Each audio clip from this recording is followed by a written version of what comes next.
ఇక కుంభరాశి వారి యొక్క ఫలితాలు. అయితే ఈ నెలలో మీ గోచార గ్రహ గతులు కనుక చూసుకున్నట్లయితే కొంచెం ప్రతికూల ఫలితాలు ఎక్కువగా కనపడుతున్నాయి కాబట్టి చాలా జాగ్రత్తలు తీసుకోవాలి. ముఖ్యంగా ఇంట్లోనే సోదరీమణులతో గొడవలు కనపడుతున్నాయి.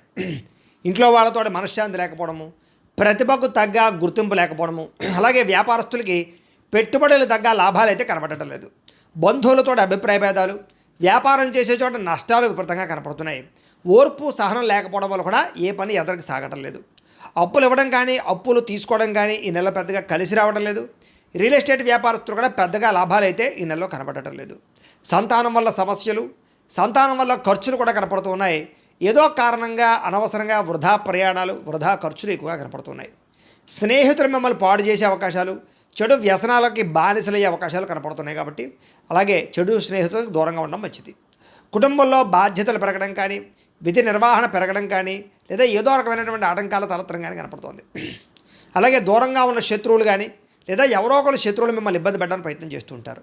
పరపురుష పరస్త్రీ వ్యామోహాలు, వివాహేతర సంబంధాలు, రకరకాల వ్యామోహాలు అన్నీ కనపడుతూ ఉన్నాయి. కాబట్టి తత్వ జాగ్రత్తలు తీసుకోవాలి. ముఖ్యంగా ఏం చేసినా కూడా ఆచితూచి వ్యవహరించడం మాత్రం ముఖ్య సూచన. అలాగే చెడు పనులకు దూరంగా ఉండడం మంచిది. అలాగే కొంతమంది ఏంటంటే విచక్షణ లేకుండా పెట్టేటటువంటి పెట్టుబడుల వల్ల, వ్యవహారాల వల్ల ఇబ్బందులు కనపడుతున్నాయి. జాగ్రత్త. కష్టపడకుండా డబ్బులు రావాలనుకుని చేసేటటువంటి తప్పిదాల వల్ల ఇబ్బందులు ఎక్కువగా కనపడుతున్నాయి. కాబట్టి కొంచెం జాగ్రత్తగా ఉండండి. ప్రభుత్వ ఉద్యోగస్తులకి ఐటీ దాడులు, ఉద్యోగ నష్టాలు కూడా కనపడుతున్నాయి. ప్రైవేటు ఉద్యోగస్తులకి స్వయంకృత అపరాధం వల్ల ఉద్యోగాలు పోయే అవకాశం ఉంది. కాబట్టి ఉద్యోగాలు చేసే చోట జాగ్రత్తగా ఉండాలి.